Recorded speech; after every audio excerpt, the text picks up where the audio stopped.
100కు పైగా దీర్ఘకాలిక సమస్యలకు ఎటువంటి ఆపరేషన్ దుష్ప్రభావాలు లేకుండా హోమియోపతి చికిత్స. నువ్వన్నీ ఫేస్ చేయాలి ఇండస్ట్రీకి వచ్చిన తర్వాత.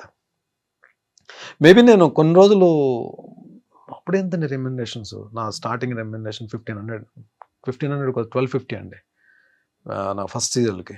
సెకండ్ సీరియల్కి 1250 నుంచి 1700కి వెళ్ళి ఉంటాను నిజంగా అప్పుల్లో 2003లో.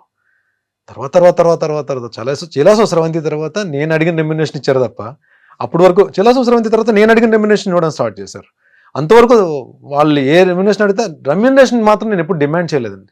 అది చాలా మంది ప్రొడక్షన్ హౌస్లో నేను చాలా కంఫర్ట్గా వాళ్ళు చెప్పిన టైంకి వెళ్ళేవాడిని. వాళ్ళు ఏ టైంకి వదిలితే వాళ్ళు ఏ టైంకి వచ్చి తెల్లారుజామున సార్ డబ్బింగ్ చెప్పేసి నేను డబ్బింగ్స్ ఫినిష్ చేసి నా వల్ల మాత్రం ఎప్పుడు ఏ ప్రాబ్లం కూడా ఏ ప్రొడక్షన్ హౌస్కి క్రియేట్ చేయలేదు. అండ్ వాళ్ళు చాలా మంది చెప్పారు కూడా నాకు. సో అది ఎక్స్పీరియన్స్. అది బ్యాడా గుడ్డా తీసి పక్కన పెట్టండి.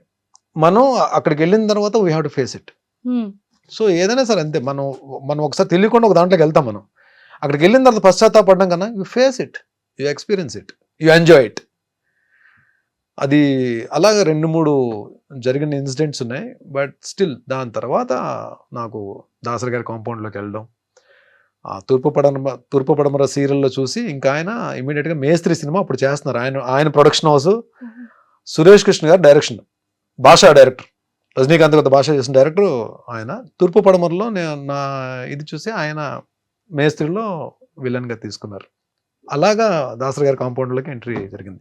బట్ దాసరి గారు మాత్రం నేను ఈ ఇంటర్వ్యూ పరంగా ఇంటర్వ్యూ ద్వారా ఆయన ఆత్మకి శాంతి చేకూరాలని చెప్పి నేను కోరుకుంటున్నాను.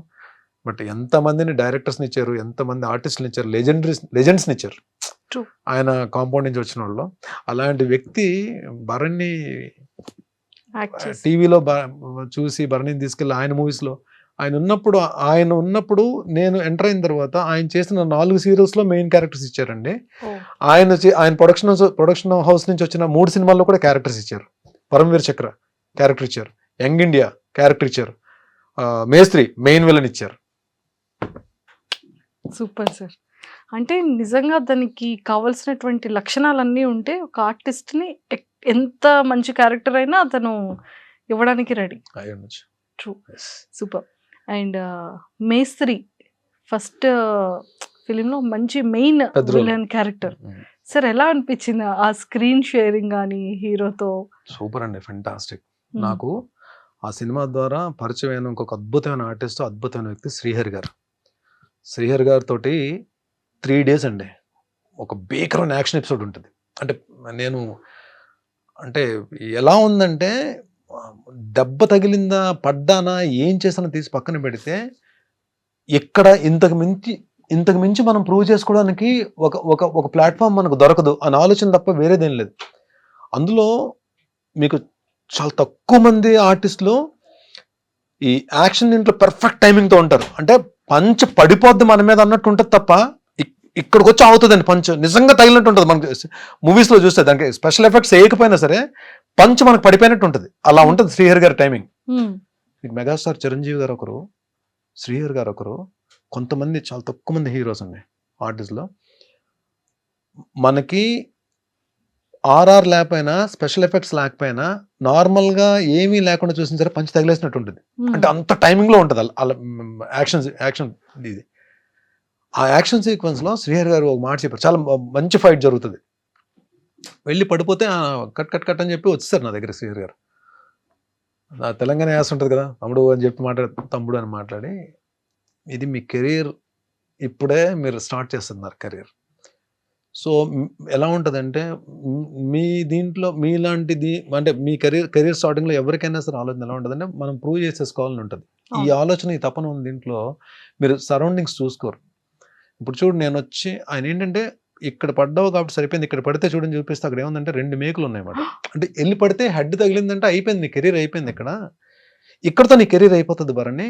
దిస్ వాట్ యూ వాంట్ అంటే మనం అమ్మా నాన్నలకి మనం చెప్పుకుని, మన పేరెంట్స్కి కానీ, మన బ్లడ్ రిలేషన్ కానీ చెప్పుకుని ఒక చోట వర్క్ చేసినప్పుడు ఎన్నో ఆశలు పెట్టుకుంటారు. బట్ ఇలాంటిది మనం యాక్షన్, ఎస్పెషల్లీ యాక్షన్ సీక్వెన్స్ అప్పుడు నువ్వు పడేటప్పుడు వీళ్ళు కూడా ఇక్కడ అందరూ ఉంటారు, కానీ ఎవరు వర్క్లో వాళ్ళు బిజీ ఉంటారు, అన్నీ చూసుకోవాలని లేదు, మనమే చూసుకోవాలి జాగ్రత్తగా అని చెప్పి ఒక 5 minutes క్లాస్ తీసుకున్నారు ఆయన. అంటే ఇవన్నీ అంటే నాకు కెరీర్ స్టార్టింగ్ లో ఇలాంటి అడ్వైజ్లన్నీ కూడా నాకు చాలా హెల్ప్ అయ్యాయి నాకు. ట్రూ. నిజంగా ఇంత మంచి యాక్టర్ కి ఏదైనా అయ్యుండుంటే, అవును. దెబ్బ తగిలి ఉండుంటే, ఫేస్ కి ఏదైనా అంటే అయ్యుంటే, మంచి యాక్టర్ చెడ్డ అన్నీ యాక్టర్ తెలియదు కానీ బట్ అంటే దెబ్బ తగిలింటే మాత్రం డెఫినెట్ ప్రమాదం ఇది. అంటే ఆ సినిమాలో ఇద్దరితో పెద్ద యాక్షన్, మోహన్ బాబు గారితో యాక్షన్ సీక్వెన్స్ అంటే ఆ స్టార్టింగ్ లోనే పెద్ద పెద్ద ఆర్టిస్టులతోటి అంటే యాక్ట్ చేసే అవకాశం దొరికింది. ప్లస్ గురుగారు దాసరి గారి డైరెక్షన్ లో. సూపర్. అండ్ సార్ బాహుబలిలో కూడా చేశారు. యాక్చువల్లీ ప్రభాస్ గారు మీరందరూ కలిసి జిమ్ చేసేవాళ్ళు. స్టార్టింగ్ ప్రభాస్ గారు స్టార్టింగ్ అంటే ఒకటే జిమ్ కలిసి, అంటే అదే టైంలో మేము చేస్తున్న టైంలో ఆయన ప్రభాస్ గారు కూడా వచ్చేవారు. But same gym, slim gym లోనే ఆయన కూడా వచ్చేవారు. Same gym. సో యాక్టింగ్ చేసేటప్పుడు అంటే ఆ బాహుబలిలో ఉండేటప్పుడు ఆ ఇంట్రాక్షన్ జరిగిందా ఇద్దరు? ప్రభాస్ గారికి నాకు కాంబో లేదండి. కానీ ప్రభాస్ గారు రాణా గారు ఇద్దరు కూడా లొకేషన్ లోనే ఉండేవారు. ఎందుకంటే ఏదో ఒకటి అక్కడ ఏదో ప్రాక్టీస్ జరుగుతూనే ఉండేది. బట్ నాకు ఆయన నేను ఎందుకంటే ఒక్క రాజమౌళి గారు లొకేషన్ లోనే ఏంటంటే అక్కడ చిన్న ఆర్టిస్ట్ పెద్ద ఆర్టిస్ట్ అవేం ఉండవు. అందరు కలిసి కూర్చొని లంచ్ చేస్తారు. లంచ్ లో అందరు మొత్తం ఆల్ రమా మేడము, డైరెక్టర్ రాజమౌళి గారు, వల్లి గారు మొత్తం అందరూ ఒక దగ్గర కూర్చుంటారు. ఆర్టిస్టులు అందరూ ఒక దగ్గర కూర్చుంటారు. నాకేంటి అప్పటికే ప్రభాస్ బాహుబలి 1 కన్నా ముందే ఆయన బాగా ఎస్టాబ్లిష్ అయిపోయారు. ఆయన టాప్ దీంట్లో ఉన్నారు. అందరు రానాగారాలు అందరూ కూర్చుంటే నాకు అక్కడ అదే టేబుల్ మీద నాకు ప్లేట్ పెట్టారు. మనకి చిన్న బ్యాడ్ ఎక్స్పీరియన్స్లు ఉన్నాయి కదా, ఎక్కడో చిన్నది ఉంటుంది. ఒరే బాబు, మనకు నిజంగానే అక్కడికి వెళ్ళి కూర్చునే స్థాయి ఉందా, అర్హత ఉందా, ఇలా అంటే మన ఆలోచన ఇలా ఉంటుంది. So I don't know, but ఇమీడియట్గా అంటే వాళ్ళు ఏంటంటే ఓన్ చేసేసుకుంటారండి. అక్కడ మనిషిని ఓన్ చేసేసుకుంటారు. వాళ్ళే అడిగేస్తారు. మనం ఇది కావాలని చెప్పి మనం ఏది అడగక్కర్లేదు. మరణి రామ్మ కూర్చో అని చెప్పి రమా గారు పిలిచేస్తారు. రమా గారే మనకి ఏమన్నా కావాలంటే టచ్అప్ ఆవిడే చేసేస్తారు. రమా మేడమే మన ఆర్నమెంట్స్ ఏమైనా ఉంటే ఆవిడే సెట్ చేసేస్తారు. అసలు మనం ఇది కావాలి, ఇది ఏంటి అని మన మిర్రర్లో కూడా చూసుకోవాల్సిన అవసరం లేదు. షార్ట్లోకి వెళ్ళినప్పుడు పర్ఫెక్ట్గా తీసుకెళ్ళి నిలబెడతారు. అంటే వాళ్ళు ఆర్టిస్ట్ని మాత్రం భలే ట్రీట్ చేస్తారండి. అది మాత్రం ఆ లొకేషన్లో అంటే వర్కింగ్ స్టైల్ అలాగే ఉంటుంది, బట్ ట్రీట్మెంట్ కూడా అలాగే ఉంటుంది. బట్ ఆ టైంలోనే మాట కలిసాం కానీ, బట్ అప్పటికి నేను నా గెటప్లో నాది మార్తాండవర్మ క్యారెక్టర్. ప్రభాస్ నన్ను చూసి ఆయన ప్రభాస్ గారు గుర్తుపెట్టుంటారు. బట్ నేను ఎప్పుడు అక్కడ ఒక 3 days 4 days ఆయన వచ్చున్నారు ఆయన లొకేషన్కి. బట్ నేను కలిసి మన ఇద్దరం స్లిమ్ జిమ్లో కలిసి వర్క్ చేసాం అని చెప్పి నేను ఛాన్స్ తీసుకొని చెప్పలేదు నేను. బట్ చెప్పినా ఆయన డెఫినెట్గా పాజిటివ్గా రియాక్ట్ అవుతారు. I know about him. But నాకేందుకంటే నేను ఫస్ట్ టైం అంత పెద్ద దీంట్లో రమ్యకృష్ణ గారు, నాజర్ గారు, సత్యరాజ్ గారు వీళ్ళందరూ కాంబినేషన్ ప్లస్ ఒక 500 మంది జూనియర్ ఆర్టిస్టులు వీళ్ళందరితో కలిసి నాది ఎపిసోడ్ కదా నాది. నా టెన్షన్లో నేను ఉన్నాను. ప్లస్ ఎందుకంటే నేను ఈ మూవీ యమదొంగకి రాజీవ్ అన్న రిఫరెన్స్ తోటి వెళ్ళాం కాబట్టి ఆ క్యారెక్టర్ ఏం తీసుకోలేదు. బట్ దీనికి ఆడిషన్ ఆయనే చేశారు.